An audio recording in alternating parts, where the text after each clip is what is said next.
Hello friends, welcome back to JK Shah classes. Today we will be revising capital gain chapter. Capital gain, it's a big chapter and an important chapter. There have been large number of amendments in this chapter, primarily amendments with regards to tax rates. You know pretty well long-term capital gain tax rate has been brought down from 20% to 12.5%. But at the other hand, indexation benefit is removed. All these things have taken place with effect from 23rd July 2024 in the middle of the year. So we will be discussing this chapter thoroughly, but tax rates and all we will be discussing in some time. Before that, we will be starting with this chapter. The title of this chapter is chapter 4E, capital gain, that is income from capital gain. Applicable sections are section 45 to section 55A. The very first section is a charging section, but before that, let me just remind you that we have 5 heads of income. Out of 5 heads of income, we have chapter 4A, 4B, C, D, E. Out of them, chapter 4B was deleted long back in 1970s. Otherwise, we have chapter 4A as a salary, thereafter chapter 4C IFHP, chapter 4D PGBP, and this is chapter 4E capital gain, and thereafter chapter 4F income from other sources. We know pretty well. Now, as far as this chapter is concerned, let's have a brief review of the chapter synopsis or the index of this chapter. What exactly we are going to discuss in this chapter. The first part is introductory part, which is section 45.1 charging section. But let me tell you, in this chapter, we have multiple number of charging provisions. We have charging sections ranging between section 45.1 going on till section 45.9. 45.1, 1A, 1B, 45.2, 3, 4, 5, 5A, 6, 7, 8, 9. We have around 12 different provisions which we will be discussing one by one. Then the very first thing is, after introduction, very first thing is the definition of capital asset. The asset which is sold should be capital asset as defined in section 2 clause 14. The definition of capital asset has got 4 exceptions. In 4 situations, given asset will not be considered as a capital asset. As per section 45.1, which is the primary charging section, income will be taxable under this head only if the capital asset is transferred. Unless and until the transfer takes place, no gain will be chargeable to tax or no loss will be allowed to be set off. For example, I purchase shares of Reliance Industry, which is capital asset for me, for rupees 10 lakhs. Right now the market value is 15 lakhs. Then 5 lakh is right now a notional capital gain. I have not yet sold the shares. I cannot be compelled to pay tax on that 5 lakh rupees. So there should be transfer. Transfer is defined in section 2 clause 47, which has 7 points. And to the definition of transfer, we have around 40 exceptions governed by section 47, which we will be discussing. These 40 exceptions are less important, so we will be doing them at a later stage. Then there is a concept of period of holding. In order to decide whether the given asset is a long term or a short term, we have something called period of holding. Period of holding is also not governed by this chapter. The way section 2 clause 14 is not a part of this chapter, section 2 clause 47 which is not a part of this chapter. Same way, period of holding is also defined in a section 2 clause 42A, which is again not a part of this chapter, plus rule 8AA. In all, there are 19 exceptional situations. Period of holding starts with the date of acquiring the asset till the date of transferring the asset. However, in 19 exceptional situations, period of holding is to be computed in a slightly different way. That's why important. Then there is a concept of cost of acquisition. Cost of acquisition ideally means purchase price of the asset, but in 25 exceptional situations, cost of acquisition is to be worked out differently. For example, if the asset is received by you by way of gift, will, inheritance, then cost of acquisition for you will not be zero, though it is actually zero. It will not be zero, it will be considered to be at par with the cost of acquisition to the previous owner. Such kind of 25 exceptional situations we have. Then we have 17 special situations for calculating capital gain in a different way. Like one of them is capital gain calculation in the hands of non-resident Indians. Then we have capital gain by way of slum sale, then capital gain on depreciable asset, etc. We have 17 such special situations, and at the end we have 8 exemptions under section 54 series in this chapter. Section 54, 54B, 54D, 54EE, 54EC, 54F, Some of them are very important, some of them are less important, which we'll be discussing one by one. So starting with section 45.1, which is the charging section. Even in your notes given to you, 45.1, it says that profit or gain arising from transfer of a capital asset will be taxable under this head if it is not exempt under section 54 to 54 GB. 54 GB is no more applicable, so we will have to restrict it to 54 GA. Simply, any gain arising from number one, transfer, number two, of a capital asset. So primarily two conditions are there. There should be capital asset and it should be transferred. And there is one more condition for this chapter: such asset must be transferred during the current previous year. If transferred next year, then tax will be next year. Transferred last year, it will be taxable in the last year. Okay, now these three conditions one by one let's discuss. Capital asset, then second will be definition of transfer along with their exception. What do you mean by capital asset? So capital asset is defined in section 2 clause 14. It has three subclauses: section 2 clause 14, subclause A, subclause B, subclause C. Very ordinary definition. So I'll teach you from here. It says that section 2 clause 14 subclause A, property of, this is the basic definition, property of any kind held by the assessee, whether connected with his business profession or not. This definition is not to be seen again. But what is relevant from exam perspective to be kept in mind is securities. Second is securities held by FIIs, foreign institution investor, if they have invested in accordance with SEBI guidelines. What is the purpose behind this? This was not there earlier, this subclause B.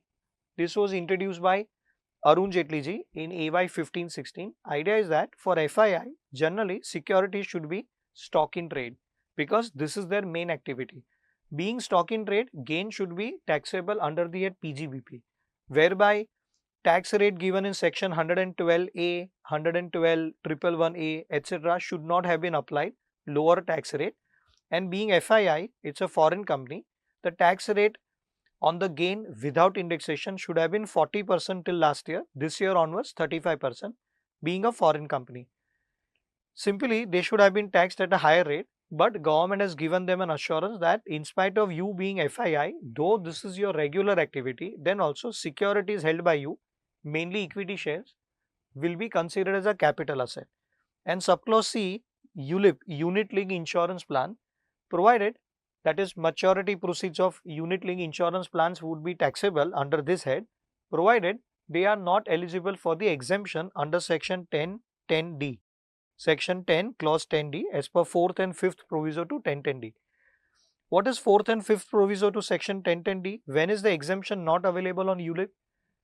ULIP will be taxable, maturity proceeds including bonus will be taxable if three conditions are satisfied. Number one, ULIPs are acquired or issued by insurance company on or after 1st February 2021. ULIPs are issued on or after 1st February 2021. Mind you, it is not 1st April, it is 1st February. That is the date of announcing the budget. Plus, the annual premium exceeds 2,50,000 per annum. And third condition, ULIP matures otherwise by way of death. Otherwise than by way of death. If the policyholder dies, that's why ULIP matures, then exemption will continue. It will be exempt in the hands of family members. These three conditions are satisfied, then ULIP maturity proceeds including bonus will be taxable under which head? Answer, under this head. Had it been a regular insurance policy other than ULIP, then maturity proceeds will be taxable under income from other sources. If it is ULIP, then it will be taxable under the head capital gain. Why? For a reason that ULIP will be considered as a capital asset as per section 2 clause 14 subclause C. In the definition of capital asset, there are four exceptions. Following four assets will not be regarded as capital asset.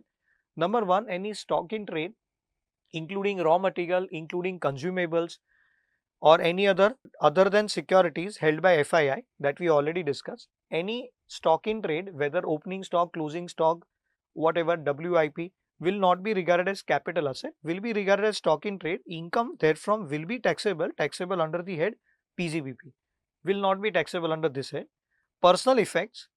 Personal effect means movable asset or personal assets, that is movable assets, only movable, not immovable, which are held by assessee for his own personal use or for the personal use of family members. That is called movable personal effects. Personal effect has got 6 exceptions, 6 assets which are though personal effects will not be regarded as personal effect, and since not regarded as personal effect, therefore these 6 assets will be regarded as capital asset, and accordingly gain arising will be taxable.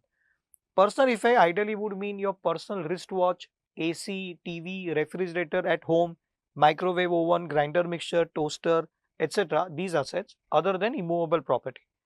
Rural agricultural land situated in India is again an exception, but mind you, 3 conditions: it should be in India, it should be in a rural area, and it should be agricultural land. All 3 conditions satisfied, then it will not be capital asset. Gain will not be taxable at all. In first situation, stock in trade, gain arising will be taxable under the PGBP. But for these 3, third, fourth, and the second, these 3 exceptions, the capital gain will not be taxable at all under any head of income, neither under this head nor even under income from other source. Last is deposit certificate issued under gold monetization scheme of RBI 2015. Gold monetization scheme, we call it as GMS 2015. Under this scheme, RBI issued 2 things. Number 1, deposit certificate. Deposit certificates could be acquired only by way of giving gold, meaning thereby cannot be acquired by paying money. You deposit gold with them and they will issue you, government will issue, RBI will issue you certificates. Gold certificates or gold deposit certificate are not a capital asset. Therefore, no tax at all, not a capital asset. However, at the same time, government also issued, that is RBI also issued sovereign gold bonds. These are called gold bonds, can be acquired by depositing gold or can be acquired by way of paying money, ideally by paying money. These are a capital asset, and accordingly will be chargeable to tax. So please be very careful, both are not same, both are totally different from each other. Deposit certificates are not a capital asset, and in the same year RBI issued sovereign gold bonds which are considered as a capital asset, gain will be taxable. However, there is one exception out here. Exception is individuals. If individuals hold these bonds till maturity, do not transfer it in between, they hold it till maturity, then gain will not be taxable, will be not regarded as a transfer, and accordingly taxability will fail only for individuals, which we will be discussing at the appropriate place. But now it's a 2015 scheme. Today is 2025. It's been like more than 10 years. Therefore, no question expected on this point, but just keep it in your mind. Proceeding further, personal effects means movable property like personal computer, laptop, wristwatch, personal motor car, etc. However, has got 6 exceptions. Following 6 assets are not considered to be personal effect, therefore will be considered as capital asset.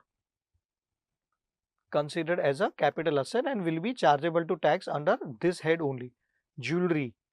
So what government has done, those personal effects which can have a gain, a huge amount of gain or at least some amount of gain, those 6 assets are not considered as personal effect, meaning thereby wherever for personal effect, wherever loss is possible, government has excluded them, that they will not be capital asset. Like personal computer, laptop, etc., you will always suffer a loss. You bought a laptop for 50,000, same day you go and try to sell it, you will not be able to fetch 50,000, you will have to end up selling it for 45,000, 40,000. You will make a loss of 5,000 for sure. Same way for personal shirt, personal garments, etc., you will always suffer a loss, you cannot make a gain out of them.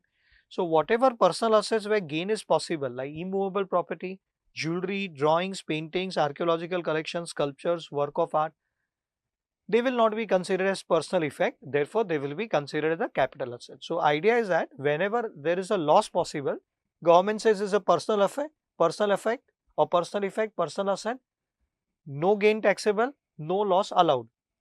But wherever gain possible or huge gain possible generally, then it will be capital asset, accordingly tax will be payable.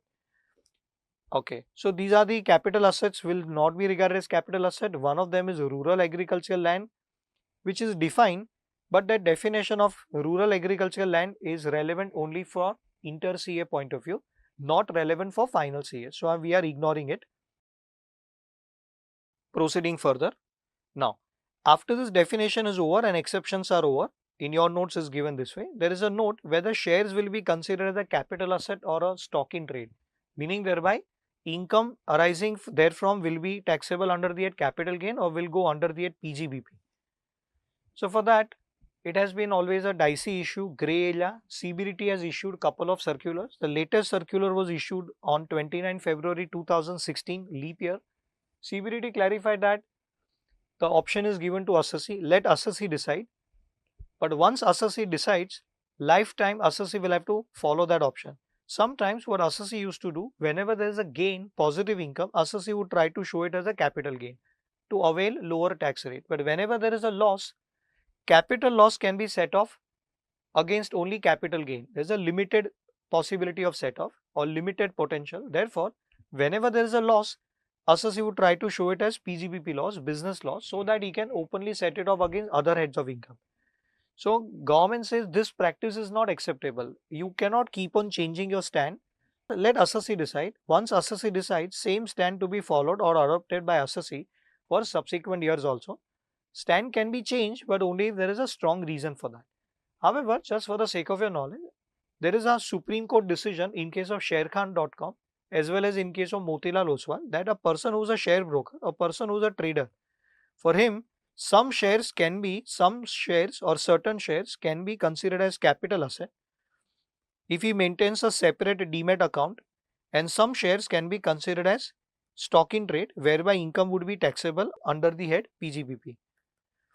This is allowed. Same person can hold some shares as capital asset and some other shares as stock in trade, provided he makes them identifiable separately by maintaining two separate demat accounts. Then it is allowed. Otherwise, everything will be considered as one and the same. I have many clients who are share brokers, and this is a very regular practice. In balance sheet also, some shares you show under the category of investment and some shares you show under the category of current assets, that is stock in trade. However, that same practice will have to be followed every year. Now, if you recollect, we had discussed that three conditions. First condition is done, there must be capital asset. What is capital asset along with exception? Second condition is there must be a transfer. Transfer is defined in section 2 clause 47. And then there are exceptions, but here there are 40 exceptions. So easy to remember. Capital asset defined in section 2 clause 14, 4 exceptions. Rural agricultural land, stock in trade, including consumables other than securities held by FII, personal effect, and rural and ULIP. Okay. Must be transferred during the previous year. That third condition we will discuss in some time, but right now second condition, there must be transfer. Transfer includes 7 items. It's an inclusive definition. That means whatever is given here, that is definitely transfer. Whatever is not given could also be transfer. Transfer includes 7 items. Number 1, sale, exchange, relinquishment. Sale means voluntary sale. Exchange you know pretty well. Instead of taking money, you have given some other asset and you have taken some other asset. Relinquishment means surrendering your right in the asset or surrendering relinquishment of the rights or relinquishment of asset ideally also amounts to transfer. Extinguishment of a right in any asset. Compulsory acquisition. A compulsory acquisition is generally done by government. Sale and compulsory acquisition, there is a small difference. Difference is here it is done voluntarily and under compulsory acquisition it is done involuntarily. That's only difference. Conversion of capital asset into stock in trade. We have a separate charging section for this 45 subsection 2, which is an important one from exam perspective, which we will be discussing entirely. If capital asset is converted into stock in trade, what will happen? That we have to discuss. Maturity proceeds of zero coupon bonds or redemption of zero coupon bonds, ZCB, which is totally unimportant from exam perspective. F and G are slightly off the track points where generally people face difficulties. No need to remember the definition of capital asset or the definition of transfer from exam perspective. It is only for the sake of your knowledge. Okay, it includes possession of an immovable property.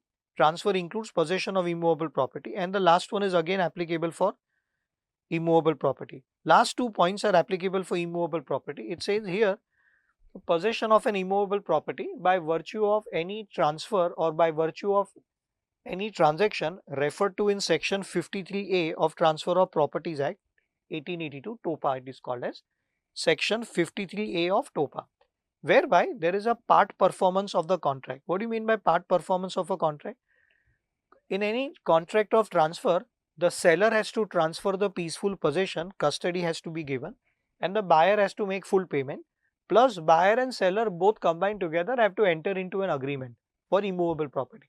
But even though there is no sale agreement, then also, so ideally, according to point F or clause F, it will cover those transactions where one person transfers immovable property or hands over the possession to the other person by executing only power of attorney POA, whereby possession is given by the seller, peaceful possession. Buyer has made 100% payment, but sale agreement is not there. Instead of sale agreement, they execute power of attorney. Then in that case also, it will amount to as per Transfer of Property Act plus as per Income Tax Act also. It will be considered as a transfer. Capital gain liability will be arising. Last one, if you recollect, we had discussed somewhere in some chapter that in case you are holding an ownership flat in a cooperative housing society, I would say cooperative housing society, then on paper the flat which you have purchased belongs to society, does not belong to you. You are just a holder of 50 equity shares of the society. You are a member of that society, you are a shareholder of that cooperative housing society, you are holding 50 equity shares. You are not the owner of the flat, flat belongs to society. However, on paper flat belongs to society, but in case you have acquired 50 equity shares and or maybe you have transferred 50 equity shares, then you cannot say the tax liability will be of the society because on paper society is the owner of the flat. It will still be regarded as transfer in your hand and you will have to pay tax. Whether this is done in a cooperative society or before formation of society, if it is AOP, or it can be in the form of a company. So whether it is cooperative society, AOP or a company and you or somebody else becomes a member of the AOP or shareholder or a member of company or shareholder or member of cooperative society, which results into enjoyment of the immovable property, which has the effect of transferring or enabling enjoyment of immovable property, then such kind of transaction will also be regarded as a transfer. Now this is an inclusive definition. So question arose whether redemption of preference shares will be regarded as transfer or not. Preference shares, redeemable preference shares, because what is covered here is one of the point number E, maturity or redemption of zero coupon bonds. So ZCB are specifically covered. Preference shares, there is no clarification. In one person's case, he argued that zero coupon bonds, when redeemed, it amounts to transfer, but when preference shares are redeemed by company, should not be regarded as transfer, and accordingly, no gain should be taxable, even if there is a gain arising. But then matter went up to Supreme Court in one of the cases. Supreme Court said this is a inclusive definition. Therefore, even though preference shares are not specifically covered, then also it will amount to transfer of preference shares and accordingly tax will be there. There are 40 exceptions to be dealt with separately, which are less important, or only few of them are actually important at CA final stage. Out of these 40, at Inter CA you might have studied hardly 12, 13 or maybe maximum 15, like asset transfer by way of gift, will, inheritance or irrevocable trust, asset transfer by holding company to subsidiary company or transferred by subsidiary company to holding company, or asset transferred by amalgamating company to amalgamated company, asset transferred by demerged company to resulting company. That way we have 40 exceptions, such kind of transactions, which we will be discussing separately. Proceeding further. So in your notes, transfer definition is there, and thereafter these two notes are there about 40 exception. Now the next is definition of short-term capital asset and long-term capital asset, which we will be discussing directly from here. So types of asset we call it as, there are two types of assets. From student's perspective, asset could be, or from a layman perspective, asset could be tangible, intangible, or fixed asset or circulating asset, or movable or immovable asset, fixed or circulating, tangible, intangible. But from taxation point of view, we divide the assets into two categories, short term and long term, where the definition has been changed. Short term, long term, one had to hold it for a period of more than 36 months in order to become long term. Period of holding had to be more than 36 months. We know pretty well, major amendment has been carried out here. Now, 36 months concept is totally being removed. So earlier there were 3 time limits. By default 36 months, more than 36 months, then long term, and then for some exceptional cases time limit used to be 24 months, and for some more exceptions where the time limit to be considered was 12 months. After 12 months it would become long term. However, there has been a drastic amendment. 36 months concept only is given a go away, but on or after 23rd July 2024. What should be on or after 23rd July 24? So on or after 23rd July 2024, there will be only two concepts, 24 months and 12 months. But what should be on or after 23rd July 2024? Asset should be acquired on or after 23rd July 24? Answer no. Asset could have been acquired any time in the past. If transferred, sold on or after 23rd July 2024, then 36 months concept is given a go away, will not apply, only two concepts will apply. But if transferred between 1st April 24 till 22nd July 2024, then one will have to see three periods of holding, three category, 36 months, 24 months, 12 months. But if transferred on or after 23rd July 2024, then there shall be only two layers, 24 months and 12 months.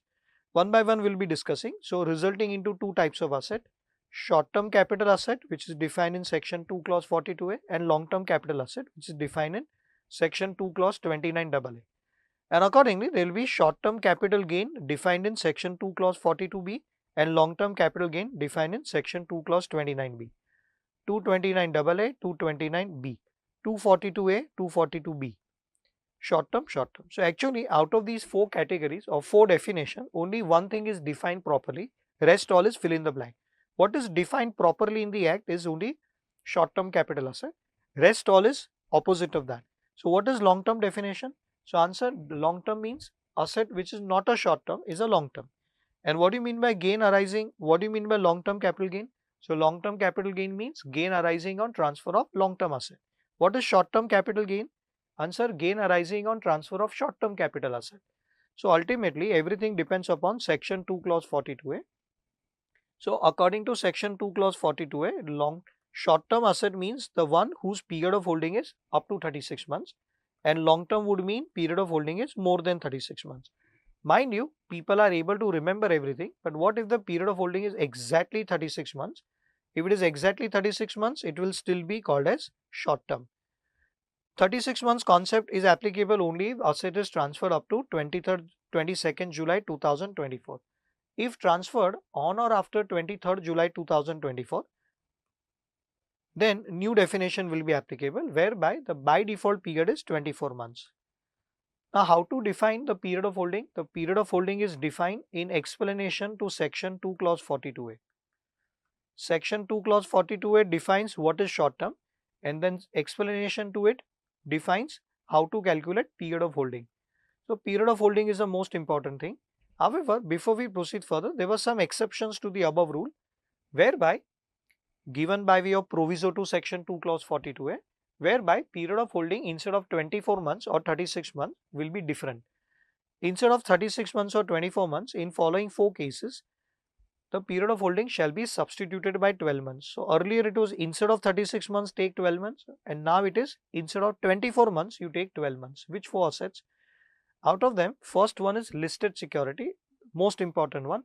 Any security, equity shares, preference shares, bonds, debentures.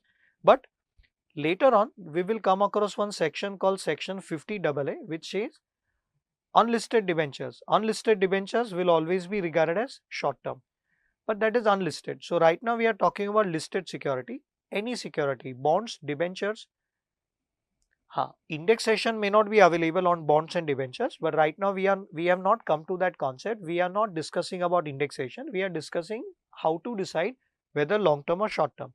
So answer, period of holding should be more than 24 months than long term, but for these four assets, period of holding should be more than 12 months. Any listed security, shares, debentures, bonds, including equity shares, including preference shares, bracketed wordings other than units are deleted now from 23rd July 24, which means even for units also, it will be, if listed, then it will be considered as a long term after holding them for a period of more than 12 months.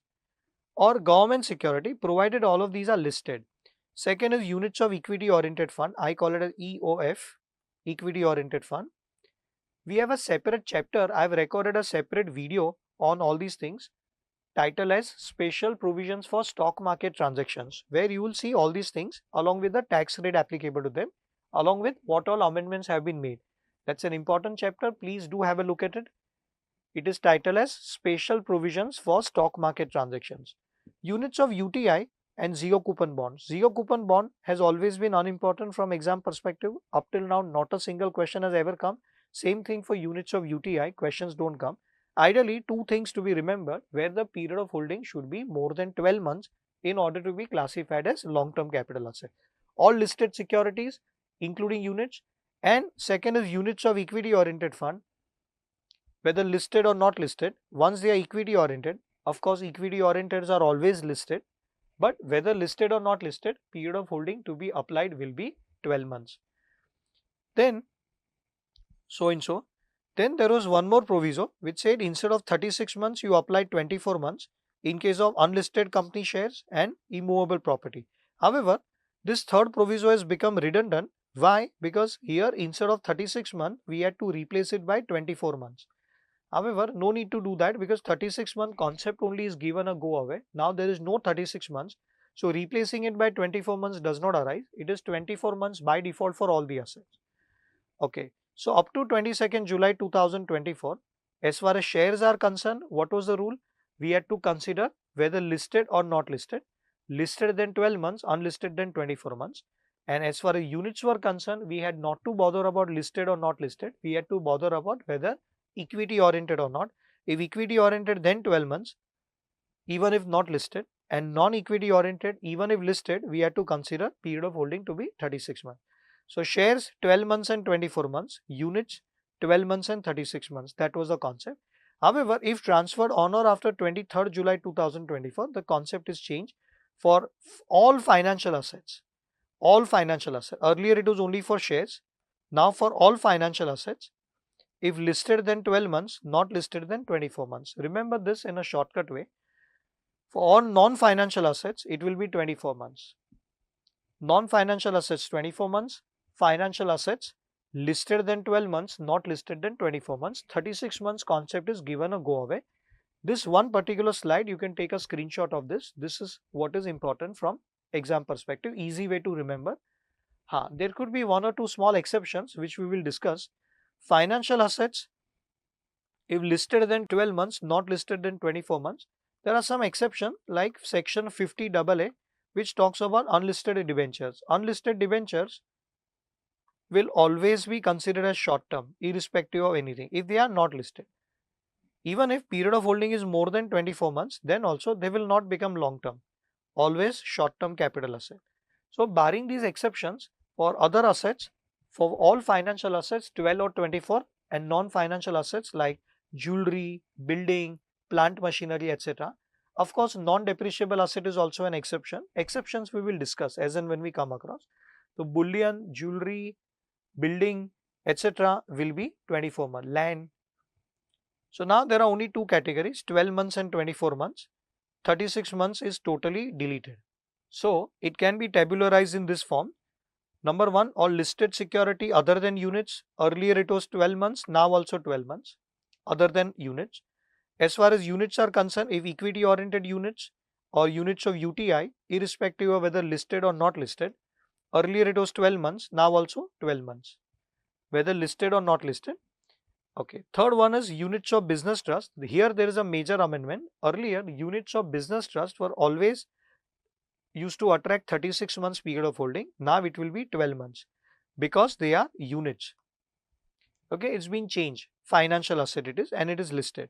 All unlisted shares of or shares of private company, earlier it was 24 months automatically. Now it will be still 24 months. Here no changes have been made because they are unlisted financial assets.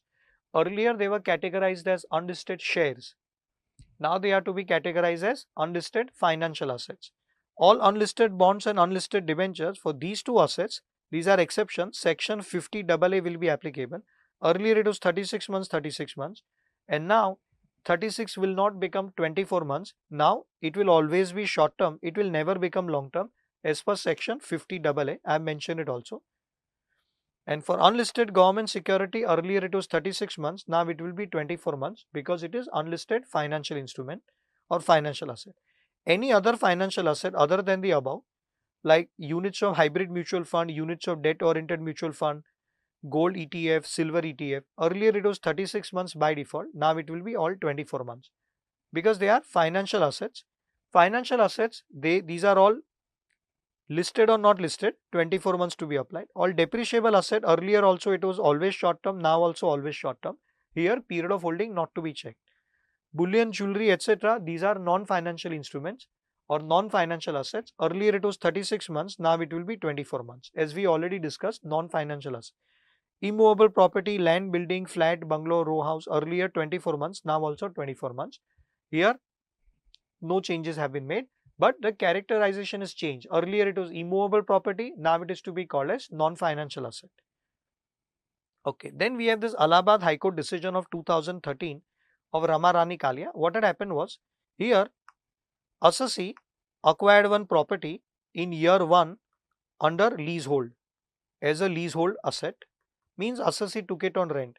Then assessee got some money in future. In the year 18, assessee converted leasehold to freehold. What is freehold? Freehold means ownership property. Assessee got it converted and sold it in year 19. According to AO, period of holding is only 1 year, accordingly short term. Because for immovable property, earlier also and now also, period of holding has to exceed 24 months in order to be called as long term. AO said, forget about indexation. Indexation I will not allow. This is a short-term capital asset. The period of holding is 1 year. Matter went up to the High Court, Allahabad High Court, delivering classy decision. Delhi High Court,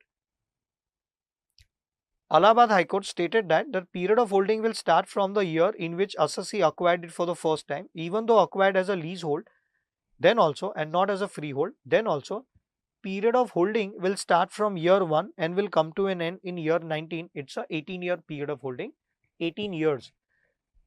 Allahabad High Court stated that the period of ownership is different than the period of holding. Here in the Income Tax Act, the language used is period of holding and not period of ownership. Period of ownership may be 1 year from year 18 to year 19, but the period of holding is 19 years. Because in order to calculate period of holding, there is nowhere clarified that it should be starting with the year in which assessee became the owner. That is not the language. Language is year in which assessee acquired it. Okay, so that we have Rama Rani Kalia case law, Allahabad High Court, 2013. You don't need to remember the citation or the year in which a decision was delivered or the High Court decision. You just need to remember the rationale behind it. Court said that period of holding is different than the period of ownership. For period of ownership, it will be 1 year in the given example, but period of holding is 19 years. Period of holding should be calculated by way of finding out the date of transfer minus 1 day. So if assessee acquires the asset on 1st January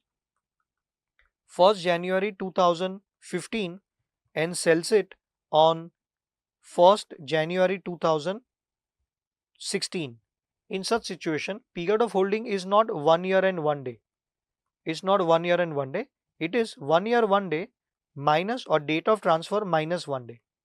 Minus 1 day.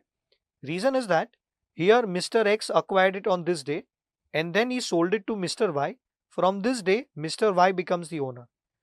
So the date of acquisition and the date of transfer, both the days cannot be counted as a period of holding for Mr. X. Date on which he transferred to Mr. Y, that day, part of the day Mr. X was the owner and part of the day Mr. Y is the owner. So it's been decided unanimously that for 1st January 16, the date of transfer, Mr. Y becomes the owner. That whole day will be counted as period of holding of Mr. Y and not period of holding of Mr. X. Okay, now how to decide period of holding? But before that, I would like to take you to the tax rates and finish them off. Tax rates which are amended with effect from 23rd July 2024 in the middle of the year. Tax rates for short-term capital gain, long-term capital gain, special short-term capital gain, special long-term capital gain, etc. we will be discussing. So let's discuss that first. So as far as tax rates are concerned, we have capital gains divided into two categories, long-term, short-term. And again, long-term, short-terms are divided into two more categories, special long-term capital gain, normal long-term capital gain, special short-term capital gain, normal short-term capital gain. One by one we will be discussing, but before that, first point, any capital gain that we discussed in chapter 12, special rates of tax chapter, or we discussed in chapter 12a, NRI taxation or taxation of NRI, that is capital gains covered by section 115AB, AC, ACA, AD or D. These capital gains will be chargeable to tax as per rates given in those chapters. where the rates of tax on long-term capital gain everywhere was 10%, now increased to 12.5%, except in case of FII, where there was some mistake on the part of government, which government has rectified in the upcoming budget on 1st February 25, whatever budget was announced, there was some mistake out here. For FII 115AD, government had forgotten to change from 10% to 12.5% for unlisted security. Now they have changed it, but that is not a part of our discussion right now. Now, special long-term capital gain, that means covered by section 112A, major amendments have taken place here. Two amendments have taken place. Special long-term capital gain means chargeable on transfer of three assets: equity shares of a company, units of equity oriented fund, or units of business trust. And for these three assets, whereby the period of holding earlier had to be exceeding 12 months. For units of equity oriented fund also, period of holding had to exceed 12 months in order to be called as long term, and for units of business trust, period of holding had to exceed 36 months. Now that's a first amendment or major amendment. As of now, if transferred on or after 23rd July 2024, then for equity shares, the period of holding still remains the same, 12 months. Units of equity oriented fund also remains 12 months.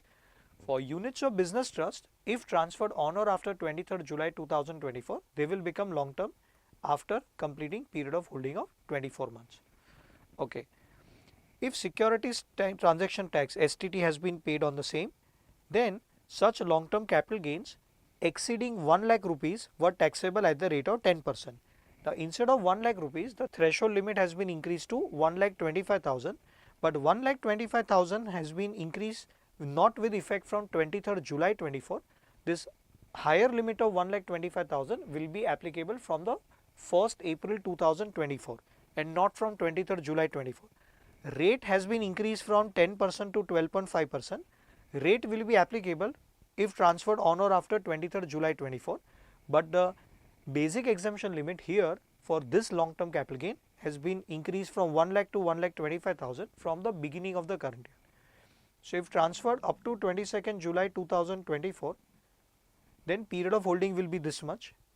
Threshold limit will still be 1,25,000, but it will not be 1,25,000 plus 1,25,000. It will not become 2,50,000. It will be 1,25,000 for the whole year.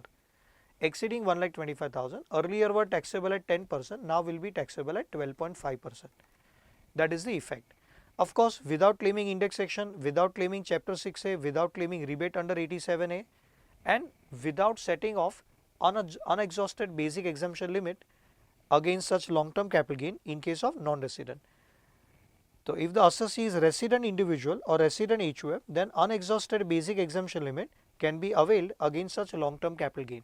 This concept I have discussed in detail along with couple of examples in this separate video called Special Provisions for Stock Market Transactions. Please refer to that video. It will give you a very good insight of this concept of unexhausted basic exemption, which was there at inter CA also, and it's applicable at final CA stage also.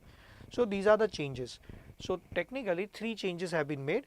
One, period of holding for business trust unit will be different if transferred on or after 23rd July 24.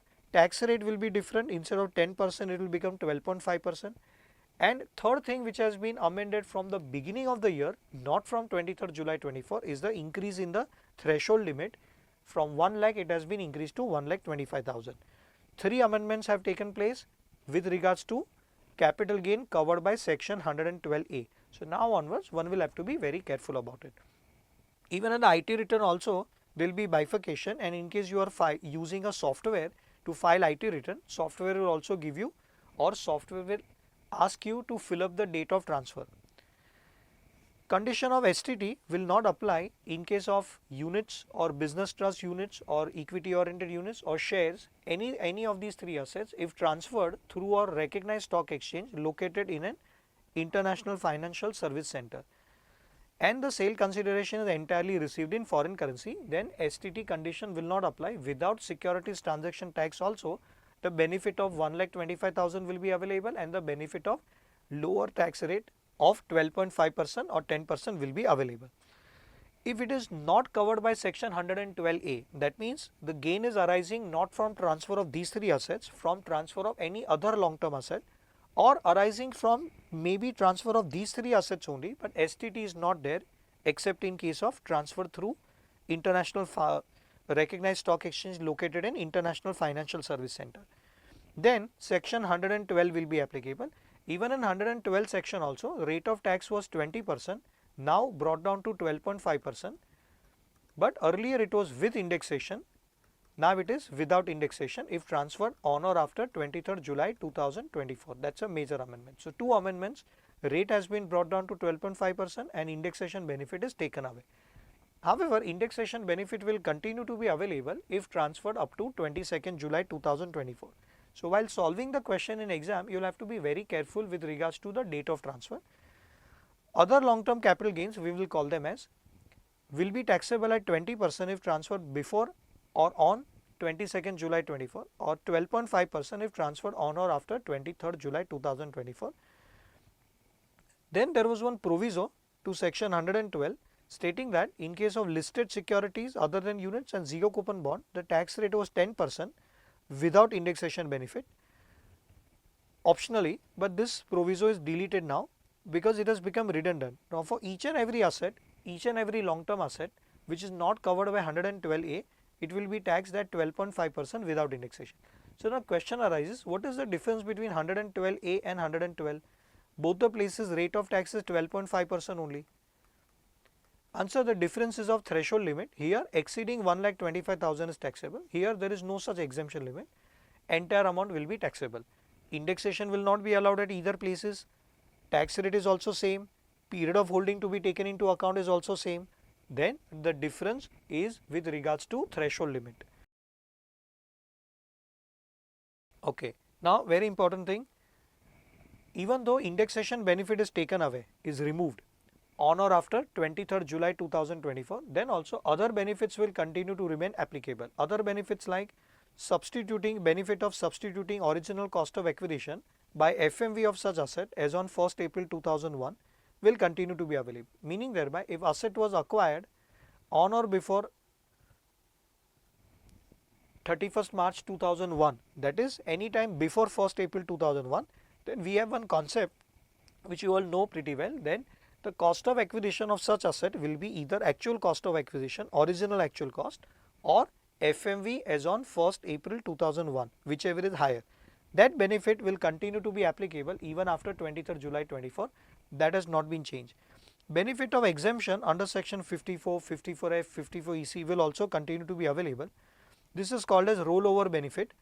Government has given it a new name, rollover benefit, which nobody knew about, that this is to be called as rollover. Rollover means whatever funds you have invested in the asset, now you are encashing it by selling the asset. Whatever money you received, again you roll it over, again you invest in some other asset, then that is called rollover benefit. Benefit of section 49(1) will also continue to be applicable. What is 49(1)? If the asset is received free of cost without consideration from previous owner by way of gift, will, inheritance, etc., then in such situation, as per 49(1), the cost of acquisition of that asset will not be zero, will be same as cost of acquisition to previous owner. That benefit will also continue to be available. So three benefits.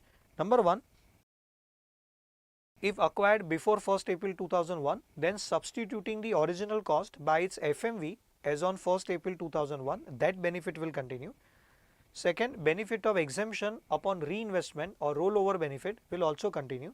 And third, benefit with regards to asset received free of cost by way of amalgamation, succession, partition of HUF, gift, will, inheritance, whereby the cost of acquisition for current owner will not be zero, will be taken to be same as cost of acquisition to previous owner. That benefit will also continue. It is a beneficial concept. Now 6th August 2024, that is almost, I would say, 23 days after the budget was announced after election, which was Finance Number 2 Act, 6th August 2024, government carried out further amendments. Just because indexation benefit was taken away, there was a very big outcry amongst the people. Many people found indexation benefit to be highly beneficial as compared to lower amount of tax rate. So government says, on one hand we are taking away indexation, on the other hand It's a give and take principle. Other hand, we are reducing the tax rate to 12.5%. So eventually you will not have any impact. The indexation was a confusing concept. Many people used to goof up. Therefore, government removed the concept of indexation, but at the same time government reduced the tax rate. But still many people came out with the calculation that with 12.5% also tax liability is more as compared to tax liability with indexation at calculated at 20%. So to compensate such people, what government did, government introduced on 6th August 2024 second proviso to section 112 subsection 1 clause A. What is clause A? Clause A is applicable only to resident people, only to resident individual HUF. Government introduced three conditions, that if these three conditions are fulfilled, then indexation benefit will still be available even if transferred on or after 23rd July 24. So if you are transferring on or after 23rd July 24 and three conditions are fulfilled, then your indexation benefit will still be available subject to fulfillment of three conditions. So this indexation benefit with 20% tax rate will still continue to be applicable if three conditions are fulfilled. Which are the three conditions? Number one, assessee should be resident, plus it should be individual or HUF. This benefit is not available to other than individual HUF. Secondly, capital asset should be land, building or both. Could be residential, could be commercial. Could be residential or could be commercial. Recently, few days back only, I had an occasion to deal with this issue where individual sold the property, it was a commercial property and earned some capital gain. Many people recommended that indexation not available, but then when the matter came up to me, I guided them that this benefit is available of this second proviso is available for commercial property also. People guided him that it should be for residential property, but no, residential word is not used anywhere, it is commercial property, any land, building or both. And third condition, it is the asset should have been acquired before 23rd July 24.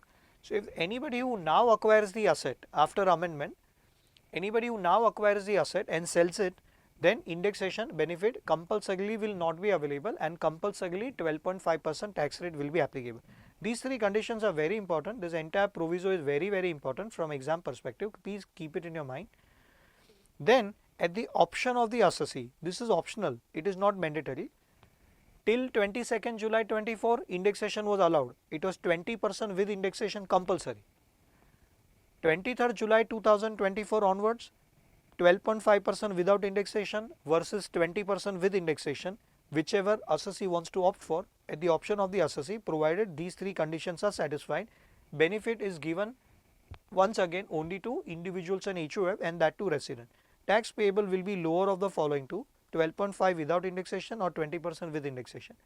However, this amendment is a little tricky amendment. Here government stated, if you observe carefully, then government said it's not straightforward. Government said if the tax at the rate of 12.5% for individual HUF who are resident and capital gain is arising on transfer of immovable property, if tax at the rate of 12% is found to be greater than tax at the rate of 20% with indexation, then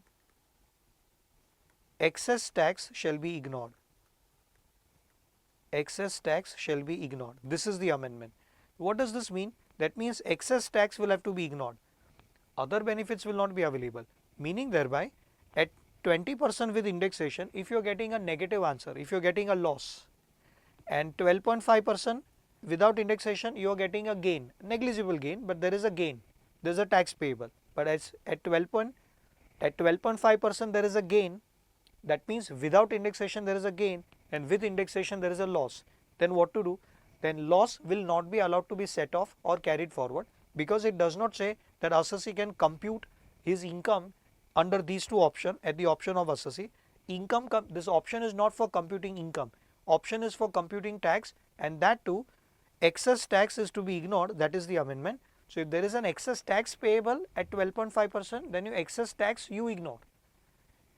If there is a loss arising, you can't carry forward or set off that loss, that benefit not available. And in case you want to make investment, for further investment, for claiming exemption under section 54, 54F, 54 EC, then the amount which is required to be invested should be calculated by applying this particular formula, whereby indexation benefit is not allowed.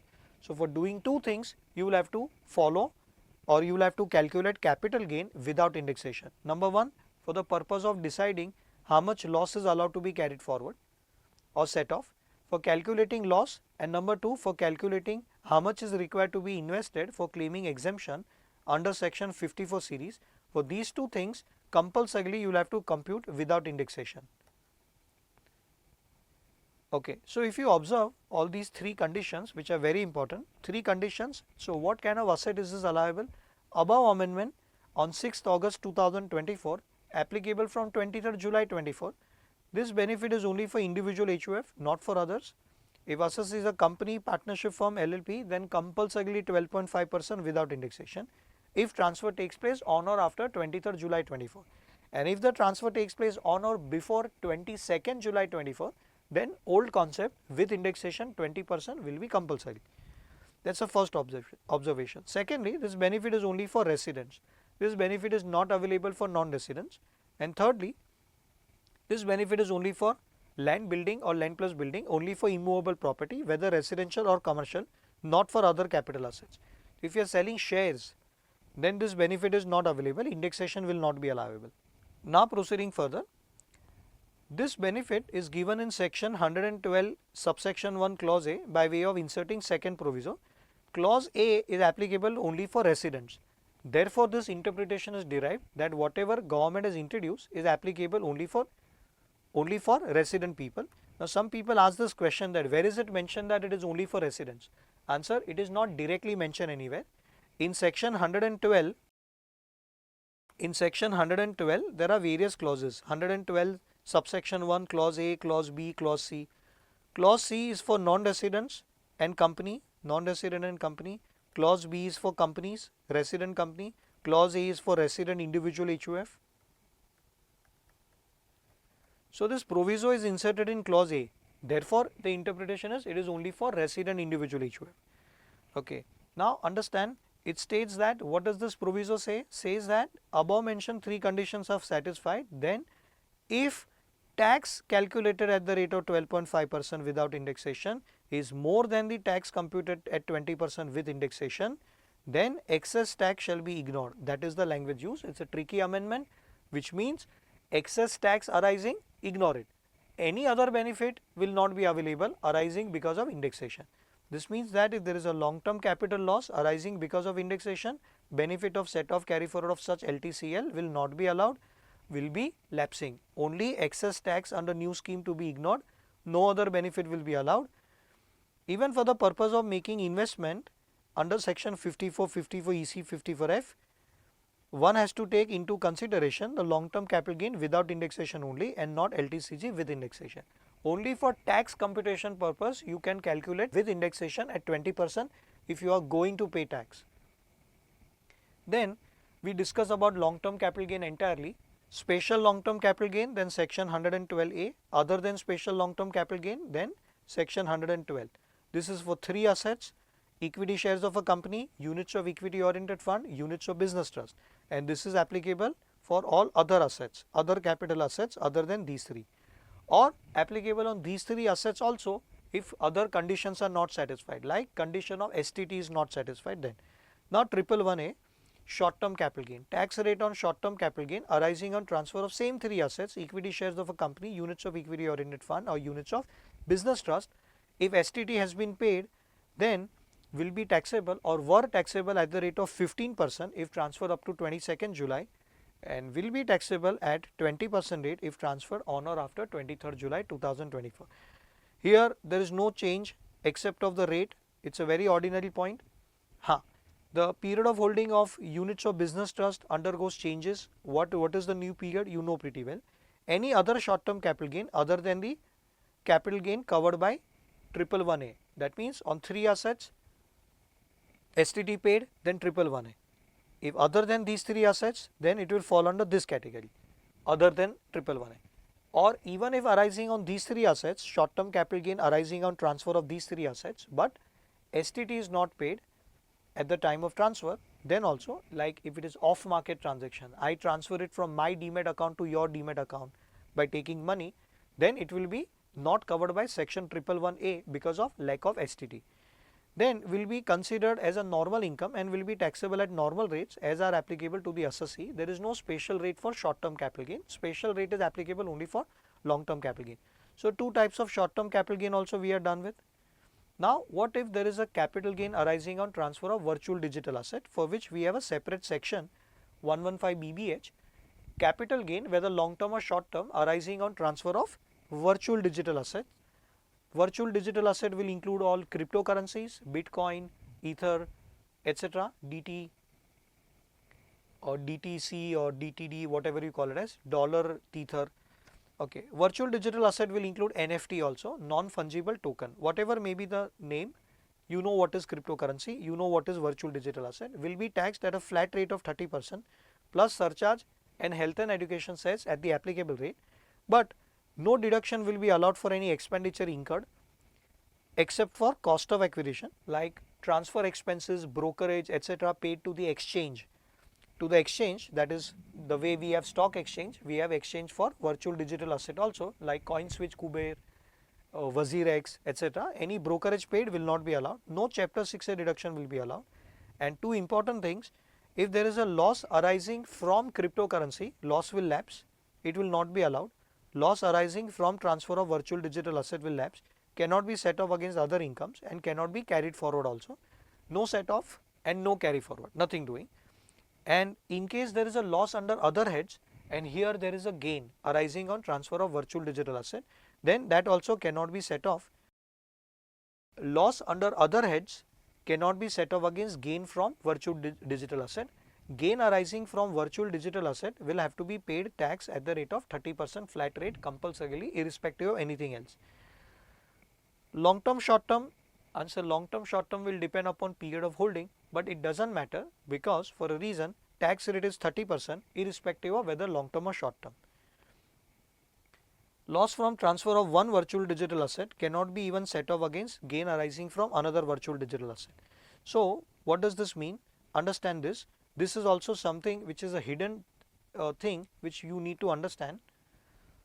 In case you are selling bitcoins, BTC, and there is something called Ethereum, another cryptocurrency.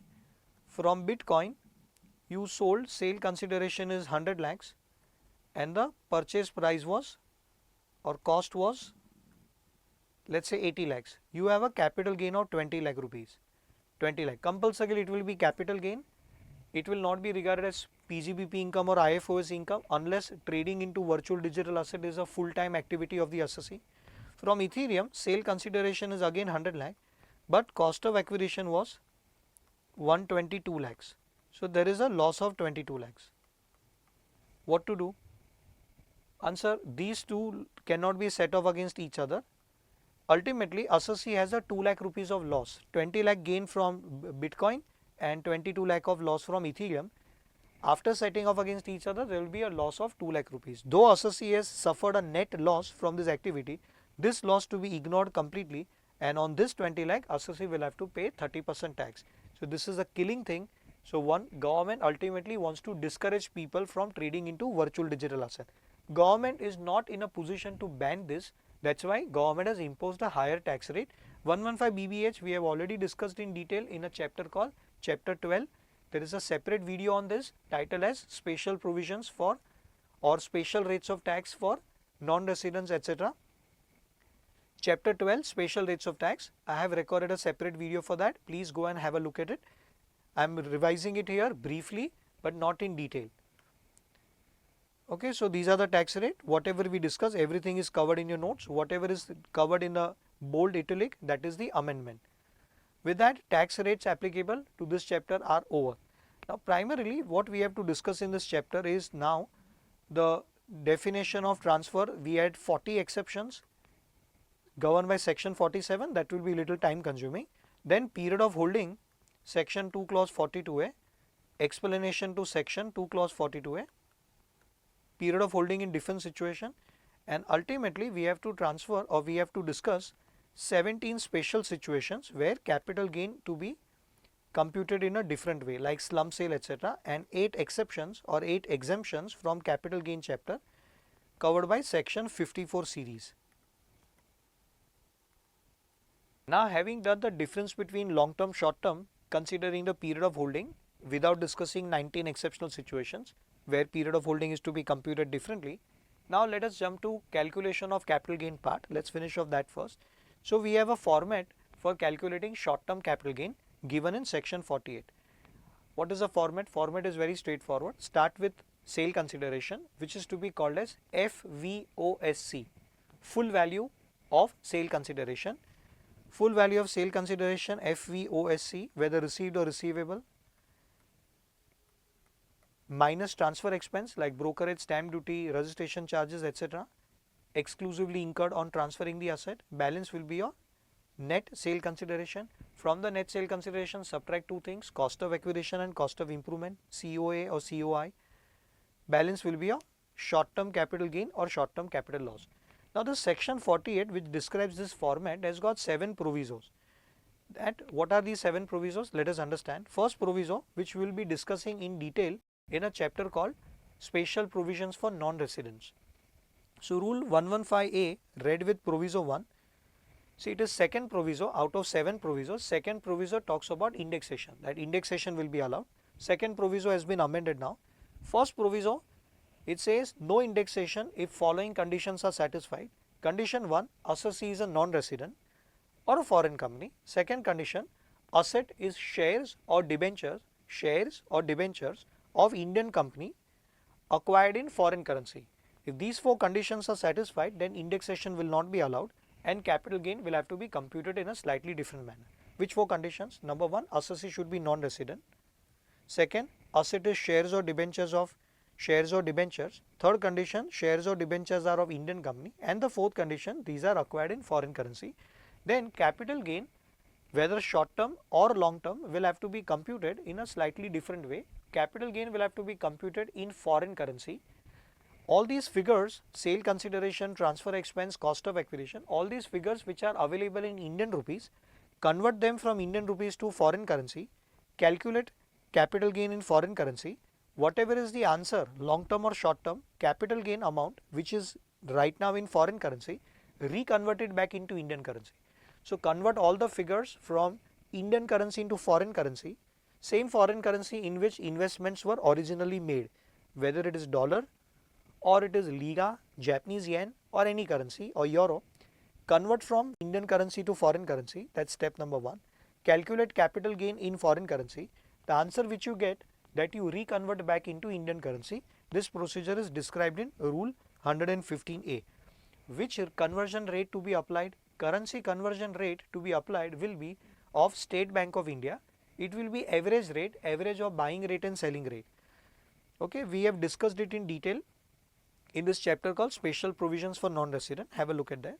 Second proviso talks about indexation, which is not allowed after 23rd July 2024. So, available up to 22nd July 2024.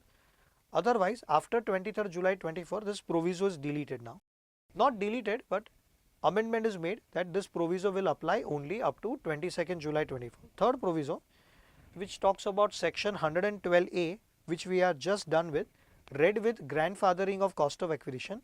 This grandfathering of cost of acquisition, section 55 subsection 2 clause AC, this also I have described in detail in this chapter called Special Provisions for Stock Market Transactions. Have a look at it. Which is applicable on 3 assets. Which 3 assets? Equity shares of a company, units of equity oriented fund and units of business trust, if STT has been paid as referred to in section 112A.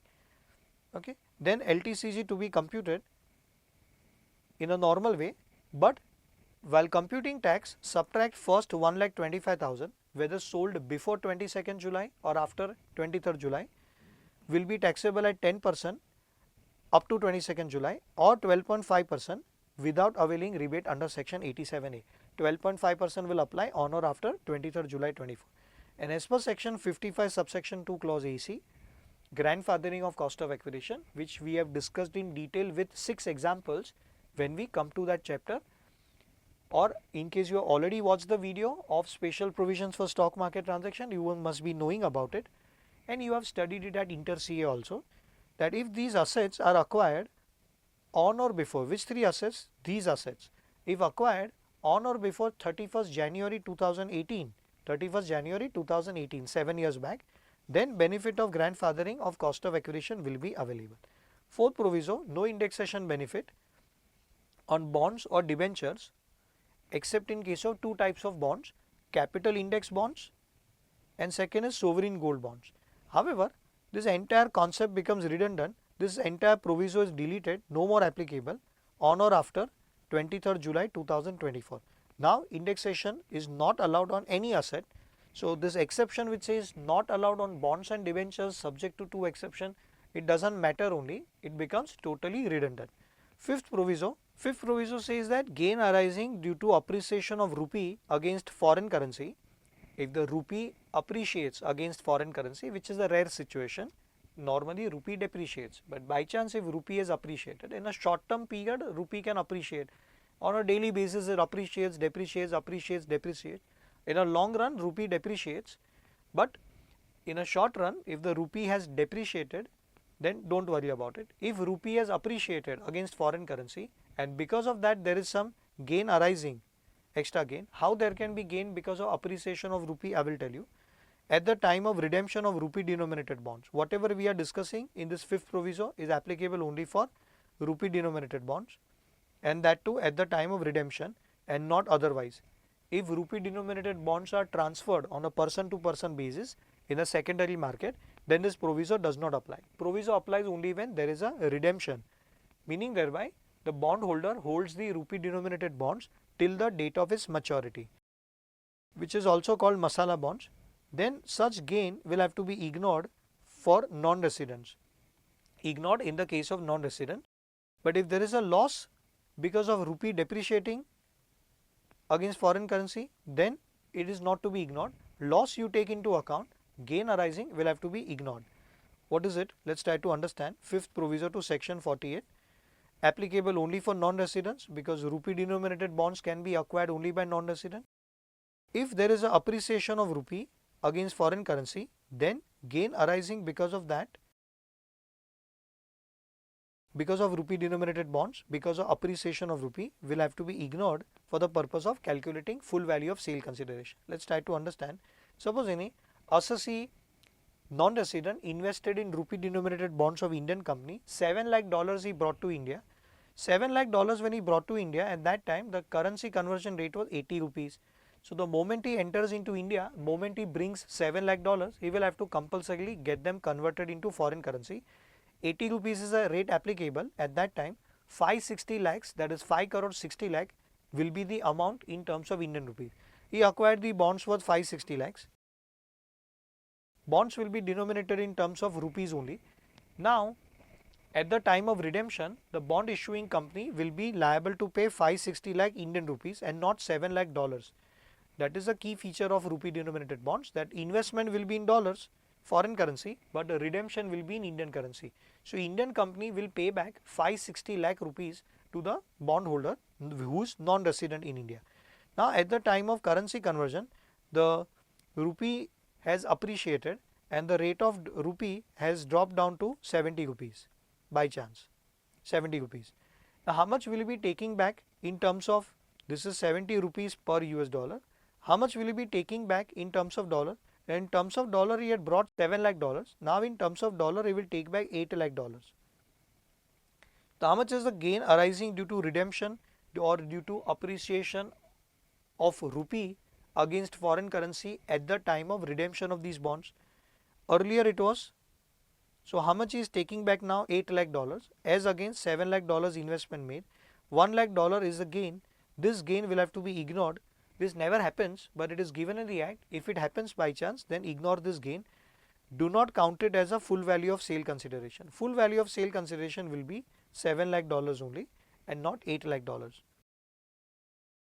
Extra gain is $1 lakh. $1 lakh will not be taxed. Okay, that is fifth proviso. Now sixth proviso. We have yet to discuss the 40 exceptions to the definition of transfer, but one of the exception given in section 47 clause 3 is asset transferred by way of gift, will or irrevocable trust.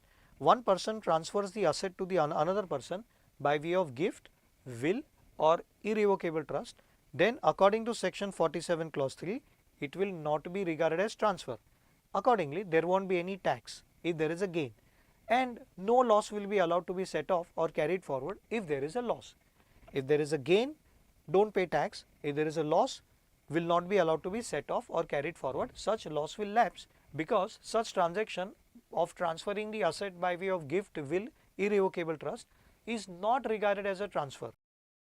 However, this is applicable to all assets, but there is a proviso to section 47 clause 3, the one which exempts the transaction from the purview of transfer and accordingly exempts the tax indirectly.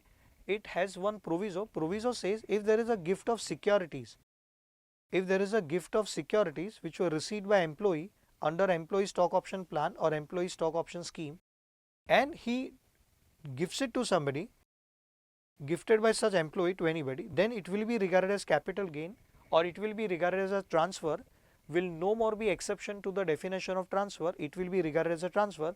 Accordingly, there will be some gain chargeable to tax. However, the only difficulty here is that sale consideration is missing. Say you are the employee, let me give you one example. You are an employee, you are Mr. X, you are working with Infosys.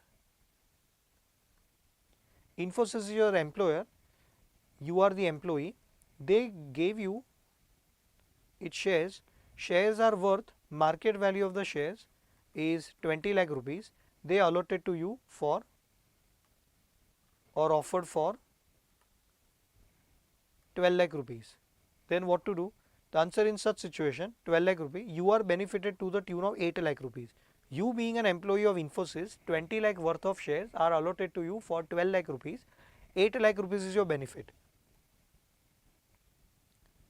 This benefit would instantly be chargeable to tax in the same year under their salary as a perquisite. 8 lakh will be taxable. This is over. However, later on, all these things happened in year 1. This is the story of year 1. He transfers such shares at a later date. Right now, he is already being taxed under the salary as a perquisite 8 lakh rupees, being the benefit derived by him from his employment. Later on, when he gifts it to somebody, then in such situation, now gifted in year 5, gifted it to somebody, gifted to Mr. Y. Then what to do? It will be regarded as a transfer, though it's a gift transaction, it will be regarded as a transfer as per proviso to section 47 clause 3. Sale consideration will be whatever is actually received. Say he's transferred these shares, earlier market value was 20 lakh, now he transfers it for 30 lakh rupees. What will be the cost of acquisition? Cost of acquisition is missing because he purchased such shares. Now he has gifted. Let's say cost of acquisition is available, sale consideration is missing because he has gifted to somebody. Cost of acquisition will be taken to be not what he has paid 12 lakh rupees. Cost of acquisition will be 20 lakh rupees. Whatever was the FMV taken into account for the purpose of calculating benefit or for the purpose of calculating perquisite, monetary perquisite. So cost of acquisition will be 20 lakh, that's for sure. What should be considered as a sale consideration? In case of gift transaction, sale consideration is missing. Normally, gift transactions are not regarded as transfer as per 47 clause 3, but as per proviso to section 47 clause 3, as per proviso to section 47 clause 3, this transaction, if there is a gift of ESOP or ESOS received from company, received from employer company, then gift of such shares will be regarded as a transfer. The only missing thing is sale consideration. So there is a 6th proviso to section 48 saying that in such situation sale consideration will be equal to FMV as on the date of gift. FMV as on the date of gift.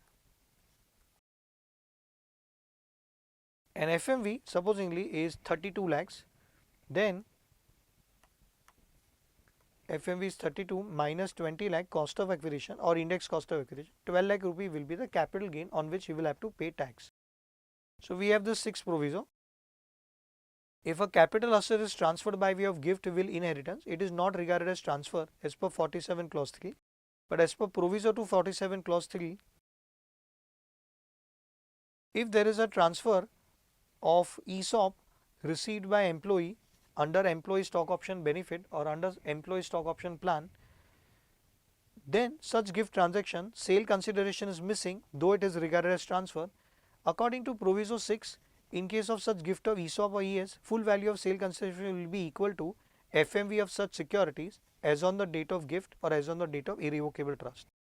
Last proviso, STT. STT we have discussed in PGBP chapter also. Here we are discussing for the second time. Same example I'll give you. STT is not allowed to be deducted under the head capital gain. STT paid at the time of acquisition of shares will not become part of cost of acquisition, and STT paid at the time of transferring the shares will not be allowed as a deduction. So what is it? Right. So let's try to understand with the help of an example. Same example I'll give you which I gave you at the time of PGBP chapter. Suppose I purchased some shares for 100 rupee. At the time of purchase I paid 1 rupee STT. My purchase price is 101 rupee, which I will be subtracting as my cost of acquisition. Then I will get benefit of that 1 rupee STT also. I ultimately sold it for 300. At the time of sale I paid 3 rupee STT. So net amount which I would be receiving from my broker will be 297 after adjusting 3 rupee of STT. Total STT paid is 4 rupee. So in such situation, under the head PGBP, STT is allowed as a deduction under section 36 subsection 1 clause 15. It is allowed. Under the head PGBP, income chargeable to tax will be this 196 difference after adjusting STT.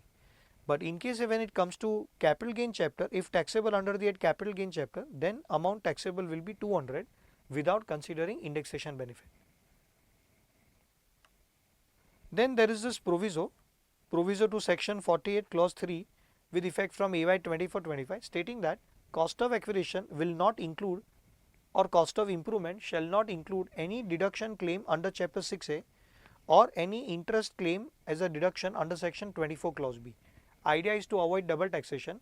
Something on which you have already claimed deduction under some other head, PGBP or maybe under chapter 6A, then that much should not be allowed to be deducted once under the head capital gain. Should not be allowed to be deducted one more time means whatever forms part of your cost of acquisition, whatever is the cost of acquisition is allowed to be deducted. That means in case of house property, IFHP, which is immovable property, what I did, I acquired it in the financial year, I started constructing it in financial year 12-13, I took the loan, or I would say financial year 22-23, I took a loan to construct the property. My construction got over in financial year 23-24. Now onwards, whatever is the interest on housing loan, that will be allowed to me as a deduction under section 24 clause B. Let out property then entirely allowed, SOP then up to 2 lakhs allowed. Under new scheme, old scheme, whatever, old scheme allowed, new scheme not allowed if you recollect, right. So I claim deduction, interest is there is no interest for the current year, but there is something called pre-construction period interest if you recollect from inter CA, because at final CA stage house property chapter is totally removed. Pre-construction period interest is allowed to be deducted 1/5 every year for a period of 5 years. 5 years starting with the year in which construction is completed, during allowed as a deduction during post completion period or PCP. Again post completion, short form is PCP only. 1/5 is allowed. So supposingly I paid, total interest that I paid during pre-construction period is 2 lakh rupees. 2 lakh rupees into 1/5 into 5 years, 40,000. This 40,000 into 5 years, I would have claimed 2 lakh rupees as a deduction under section 24 clause B. Now what many people were doing, in the current year you will claim deduction of whatever interest you have paid, plus that interest will be 2 lakh rupees will be capitalized, will be added to the cost of the asset. So government introduces proviso saying that cost of acquisition or the cost of improvement shall not include deductions claim under 24 clause B or deductions claim under chapter 6A.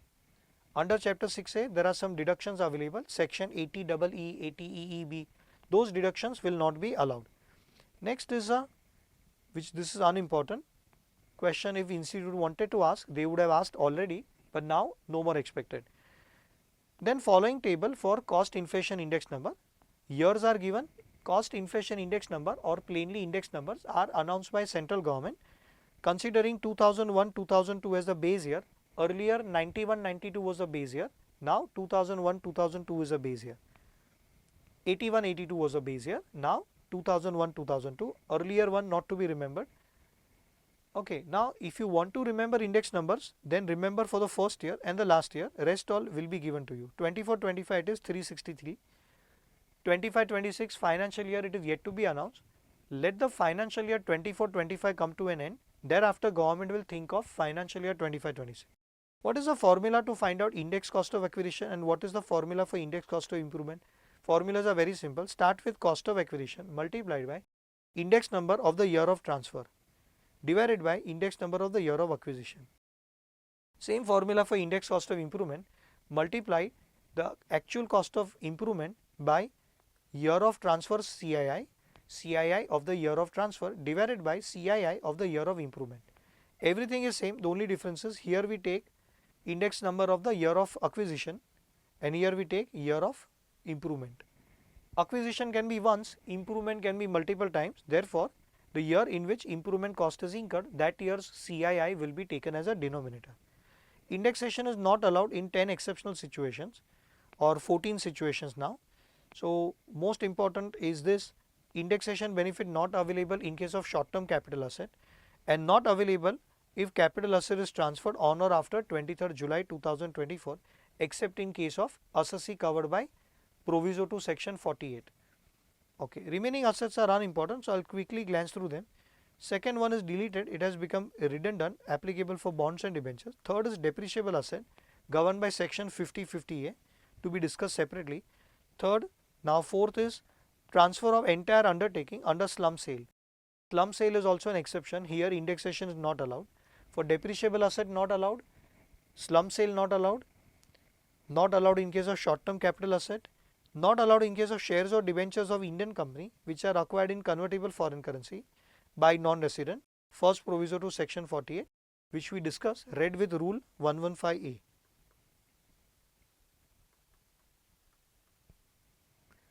Sixth point, units covered by section 115AB in the hands of non-resident. 6th, 7th, 8th, 9th, these are those income, even 10th also, these are those incomes which are already talked about in chapter 12, special rates of tax. Units referred to in 115AB, bonds GDRs referred to in 115AC acquired in foreign currency, GDRs referred to in 115ACA and securities which are referred to in section 115AD for FII.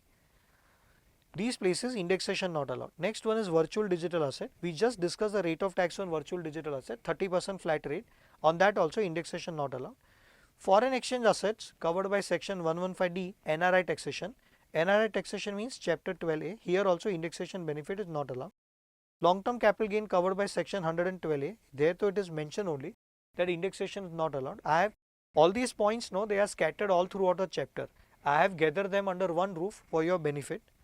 Or ULIP, unit link insurance plan, here also indexation not allowed, and unit of specified mutual fund if units are acquired on or after 1st April 23, or market linked debentures, MLD they are called as, market linked debentures referred to in section 50AA, they will both be called as short term assets and capital gain tax rate applicable will be the normal tax rate. 14 we are done with. Now proceeding further. Now in this chapter we have to discuss cost of acquisition and cost of improvement, and then we will discuss about period of holding, etc. Cost of acquisition is governed by two different sections. It is governed partly by section 49 and partly by various clauses and subclauses of section 55 subsection 2. 55 subsection 1 is cost of improvement, 55 subsection 2 is cost of acquisition, and section 49 also plays a role. Out of the various cost of acquisitions given in different places or different clauses, the most important one is the cost of acquisition of shares from exam perspective. In exam, what ideally comes is building and shares. 99% questions have always come on shares. So that you need to be very thorough with. As far as shares are concerned, we have different types of shares. Number one, original shares, bonus shares, right shares. Number one, original shares, the price cost of acquisition will be equal to purchase price. In case there are right shares, then two possibility. If I am the original shareholder, company offered right shares to me. If I subscribe for the right shares, then whatever amount I have paid to the company to acquire the right share, that will be my cost of acquisition. Instead of subscribing to the right shares, I renounce the rights in your favor. Say company 100 rupees the FMV, company offered it to me for 70 rupees, 30% discount. If I pay 70 to company, then cost of acquisition for me will be 70 rupees per share. But instead of that, I renounce the rights in your favor by charging you 5 rupee, and then you subscribe, then cost of acquisition for you will be 70 rupees that you paid to the company plus 5 rupee that you paid to me to acquire the right entitlement from me. So if subscribed by original shareholder, that is by me, then the amount paid to the company to acquire the right shares, 70 rupees.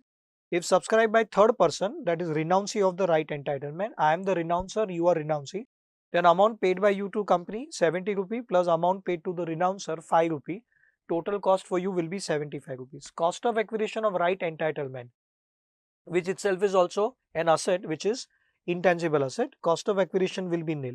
Cost of acquisition of bonus shares two possibility. If allotted on or after 1st April 2001, then the cost will be nil. But if allotted before 1st April 2001 up to 31st March 2001, cost of acquisition will be equal to FMV as on 1st April 2001.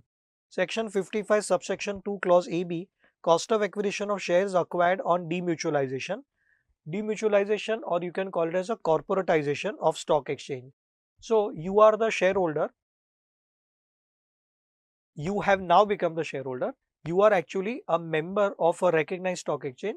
Recognized stock exchange is in the form of an AOP, or used to be in the form of AOP. You are Mr. X, so you are a member of this stock exchange. Now stock exchange becomes a company, which is called corporatization or called demutualization. It becomes company, it becomes Bombay Stock Exchange Limited. Then earlier you are holding membership rights of this stock exchange. You are member of AOP. Now instead of that, you are being allotted shares of this company. Then in such situation, cost of acquisition of these shares for you will be same as cost of acquisition of membership rights. Cost of acquisition of membership right was 5 crore rupees. So cost of acquisition of shares of this company will also be 5 crore rupees, equal to the cost of acquisition of the original membership of the stock exchange. Next is grandfathering of cost of acquisition, applicable for equity shares of a company or units of equity oriented fund or units of business trust which are acquired, which are long term and were acquired on or before 31st January 2018. That is, in technical language, acquired before the date of budget, acquired before 1st February 2018. I call it as acquired on or before 31st January 2018. And they are long term as of today. Then under grandfathering of cost of acquisition, first of all, this is applicable only for the purpose of calculating capital gain under section 112A, not for other purposes. If the gain is short term, then this is not applicable. Long term capital gain, that too covered by section 112A, then for the purpose of 112A, grandfathering of cost of acquisition will be applicable. This concept I have covered in detail in a separate video called Special Provisions for Stock Market Transactions. Refer to that. Equity shares of company, units of equity oriented fund or units of business trust, the cost of acquisition will be, first of all, you find out lower of the following two, either FMV on 31st January 18 and the actual sale consideration, whichever is lower, that you compare, whichever is lower, that you compare with actual cost of acquisition, whichever is higher, that becomes your cost of acquisition if acquired on or before 31st January 18. And if the asset is equity shares of a company, units of equity oriented fund or units of a business trust, then only this concept is applicable. How to find out FMV as on 31st January 18? So will be equal to stock market price. They would be listed, then only STT possible, then only 112A section is possible. Listed on stock exchange, recognized stock exchange, find out the price on the stock exchange. On stock exchanges, there are three prices possible: highest price of the day, lowest price of the day, and average price of highest and lowest. Then you pick up highest price. Highest price on any recognized stock exchange. You bought it on NSE, but you can take Bombay Stock Exchange BSE price also. You acquired on BSE, that does not mean you have to take highest price as on BSE only, as on 31st January 18. You can take highest price on National Stock Exchange also, as on 31st January 18. However, if there is no trading on 31st January 18, then go backwards. go to 30th January. 30th January also there was no trading, then go still backwards, go to 29th January, keep going backwards till the time you find a day on which any earlier date prior to 31st January 2018 on which such asset was last traded on the stock exchange. Then you pick up that particular rate, highest rate. Don't take average. All other chapters, charitable trust, everywhere for calculating exit tax, etc., we have to take average price, highest plus lowest divided by 2. But here we have to take highest price. Benefit of grandfathering is available to all assessee, individual HOF, AOP, BOI, whether resident, non-resident, but is applicable only for these three assets. Available to everyone equally, but only for these three assets, not for any other asset. Then cost of acquisition of asset acquired before 1st April 2001. This is very important. This benefit is available even after 23rd July 2024 budget also, provided asset was acquired before 1st April 2001. That means acquired up to 31st March 2001. Then the cost of acquisition of such asset will be either actual cost of acquisition or FMV on 1st April 2001, whichever is higher. Act does not say whichever is higher, Act simply says whichever you want to take. So naturally assessee will take that value only which is higher because that will benefit. This is called substituting original cost by FMV as on 1st April 2001. This concept is not applicable for depreciable assets and intangible assets. Intangible and depreciable assets, you cannot substitute original cost by its FMV on 1st April 2001. Barring these two, the benefit is available everywhere for all assets. This concept or these two exceptions, up till now question has never come in the exam, so just keep it in your mind. And there is a proviso, very important proviso, which you must have studied in Inter CA also, that in case if the given asset for which you are applying this section 55 subsection 2 clause B is land, building or both, whether residential or commercial, then FMV on 1st April 2001 should not exceed the stamp duty value as on 1st April 2001, if the stamp duty value as on that day is available. So, your original cost of acquisition was 10 lakh, FMV was 18 lakh, then you take whichever is higher, you take 18 lakh. But 18 lakh should not exceed stamp duty value as on 1st April 2001. Stamp duty value was 15 lakh. So instead of 18, you take 15. But if stamp duty value was 22, then ignore stamp duty value, take 18. Should not exceed stamp duty value. Now 55 subsection 2 clause A, cost of acquisition of intangible assets like goodwill, drawings, design, etc. As far as intangible assets are concerned, there are two possibilities. Either they are self-generated or they are purchased from somebody, acquired from somebody. When acquired from somebody, acquired from previous owner, again two possibility. Either acquired from previous owner by making payment, it is actually purchased, or acquired from previous owner by way of gift, will, inheritance, succession, etc., which are not regarded as transfer. So, if self-generated, then what will happen? Then ideally cost of acquisition is to be taken as nil. And if it is acquired from previous owner, then cost of acquisition shall be whatever is a purchase price paid. If acquired free of cost, then whatever is the cost of acquisition to the previous owner, that will be taken into account.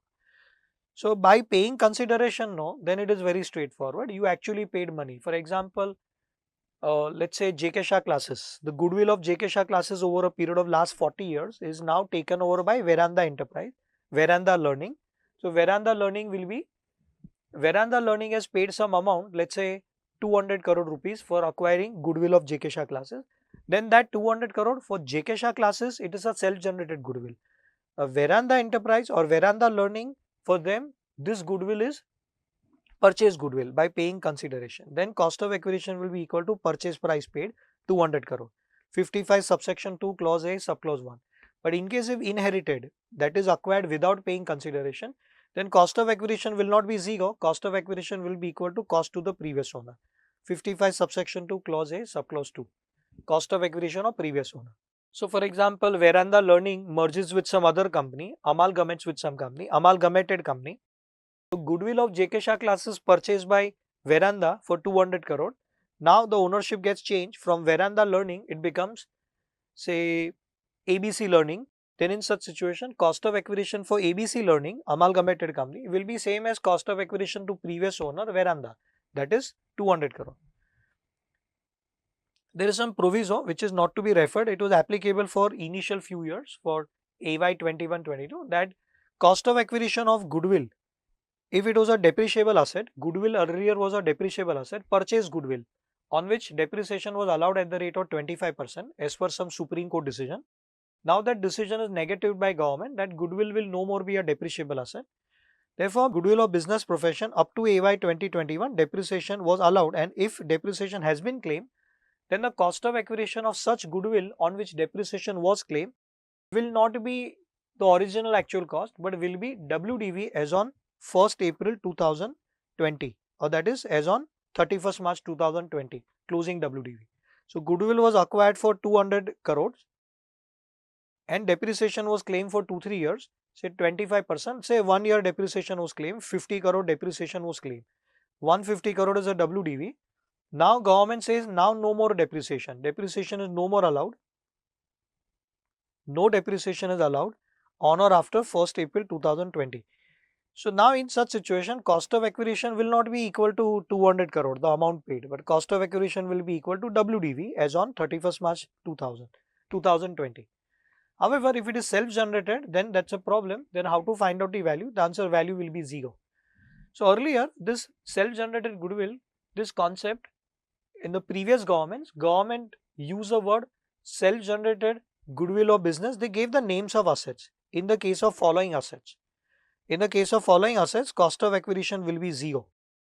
But government should not have given the name of these intangible assets, but government included the list of assets without using the word etc. or without using the word such kind of other assets. Government gave an exhaustive list. So government used the word goodwill of business, only goodwill of business. Government forgot to use the word goodwill of profession. So what happened was, there was a Supreme Court decision in case of CIT versus BC Srinivasa Setty 1981 Supreme Court.